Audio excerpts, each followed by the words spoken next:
perkenalkan nama saya Arsila Gasani, mahasiswi di Politeknik Pariwisata Medan, program studi Manajemen Perencanaan dan Pemasaran Pariwisata semester 5 dengan NIM 20350258. Di sini saya akan memenuhi tugas UAS Pemasaran Digital. Soal yang pertama, jelaskan perbedaan customer path atau jalur pelanggan era konektivitas dan era prakonektivitas. Era konektivitas memiliki 4 tahap. Yang pertama ada awareness. Di tahap ini, customer mulai menyadari akan keberadaan produk kita. Terus tahap yang kedua ada attitude. Di tahap ini, customer akan mencari lebih lanjut mengenai produk kita. Dan tahap yang ketiga ada act.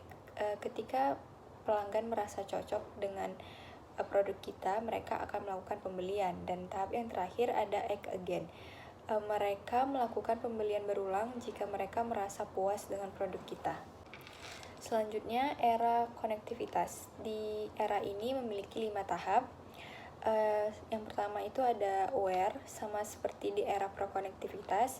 Di tahap ini, pelanggan sudah menyadari akan keberadaan produk kita. Terus yang kedua ada appeal, customer mulai menyukai produk kita. Terus yang ketiga ada ask. Di tahap ini, customer mulai mencari tahu dan bertanya-tanya soal produk kita dan mereka akan mencari tahu lebih dalam lagi. Terus yang keempat ada act. Pelanggan mulai memutuskan untuk membeli produk kita mungkin karena merasa cocok. Terus yang terakhir ada advocate. Di tahap ini, pelanggan menganjurkan produk kita kepada orang lain agar dibeli karena mereka merasa puas dengan produk kita. Selanjutnya soal nomor 2, jelaskan dan berikan contoh tentang model customer path berikut. Yang pertama, doorknob. Biasanya dari industri konsumsi. Orang akan membeli produk tapi mereka tidak akan melakukan advokasi karena mereka sudah mengetahui atau mereka sudah tahu ekspektasi dari produk yang akan mereka beli. Model customer path yang kedua ada goldfish. Biasanya dari industri yang bentuk produknya masih membingungkan konsumen. Di sini konsumen banyak bertanya mengenai produk, tetapi yang beli dan yang mengadvokasi sedikit, biasanya dari industri jasa. Selanjutnya trumpet, biasanya dari industri barang mewah, yang membeli sedikit tapi yang mengadvokasi banyak, atau mereka tidak beli tapi mereka ikut mengadvokasi, biasanya dari industri barang mewah seperti mobil. Model customer path yang terakhir adalah funnel. Jalur pelanggan seperti pada umumnya. Jika produk atau layanan yang diberikan baik, maka pembeli akan setia pada brand itu saja. Namun jika tidak sesuai dengan yang diharapkan, maka customer tidak akan membeli produk itu lagi. Contohnya seperti saat membeli barang elektronik. Lanjut soal nomor 3, jelaskan dan berikan contoh mengenai yang pertama, apa itu human-centric marketing. Jenis marketing ini melakukan pendekatan secara menyeluruh kepada konsumen. Contohnya itu seperti membuat produk yang sesuai dengan kebutuhan pelanggan atau membuat strategi pemasaran seperti pendekatan kepada konsumen. Yang kedua, apa itu content marketing?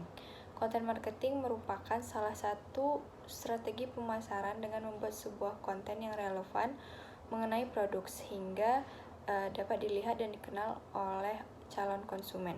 Contohnya seperti membuat konten di media sosial. Yang ketiga, apa itu omni-channel? Omni-channel marketing adalah penggambaran strategi yang berlangsung secara konsisten dan terkoordinasi, terutama untuk berinteraksi dengan konsumen dan calon konsumen melalui perangkat seluler. Contohnya seperti e-commerce sebagai wadah untuk berbelanja online. Yang terakhir, apa itu engagement marketing? Engagement marketing adalah penggunaan konten yang strategis dan berkualitas dengan tujuan untuk memikat audiens dan menciptakan interaksi yang bermakna dari waktu ke waktu. Contohnya, membuat konsumen agar memberikan feedback mengenai produk kita dengan cara menjanjikan free gift ataupun bonus karena feedback sangat berpengaruh bagi penjualan produk. Lanjut soal nomor 4, jelaskan strategi yang akan kamu lakukan untuk memperoleh advocate dari konsumen. Yang pertama, pastikan layanan atau produk memiliki kualitas yang tinggi. Tunjukkan kepada konsumen bahwa produk kini jauh lebih baik daripada produk lain. Misalnya dengan mempromosikan nilai unik dari brand di tiap konten iklan. Yang kedua, menciptakan pengalaman berkesan konsumen terhadap produk.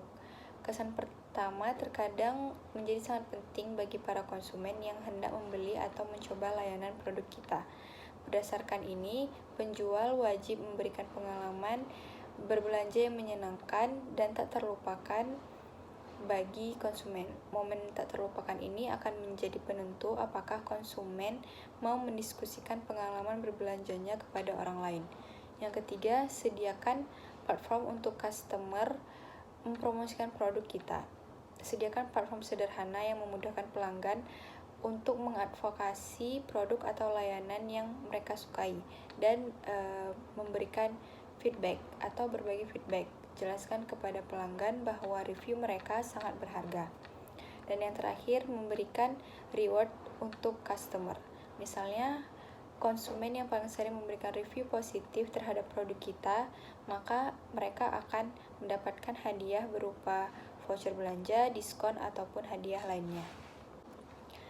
Lanjut soal terakhir, apabila kamu pemilik sebuah objek wisata yang tergolong baru, jelaskan bagaimana strategi yang akan kamu lakukan untuk mempromosikan objek wisata tersebut. Saya akan melakukan promosi di media sosial. Saya akan memakai strategi untuk mempromosikan objek wisata tersebut seperti memanfaatkan media sosial dengan menggunakan platform seperti Instagram, YouTube, ataupun membuat website resmi mengenai objek wisata tersebut. Saya juga akan membuat konten yang menarik yang di dalamnya menampilkan daya tarik objek wisata yang saya miliki untuk menarik wisatawan agar berkunjung. Baiklah, demikian yang dapat saya paparkan untuk memenuhi tugas UAS pemasaran digital saya. Terima kasih sudah menonton.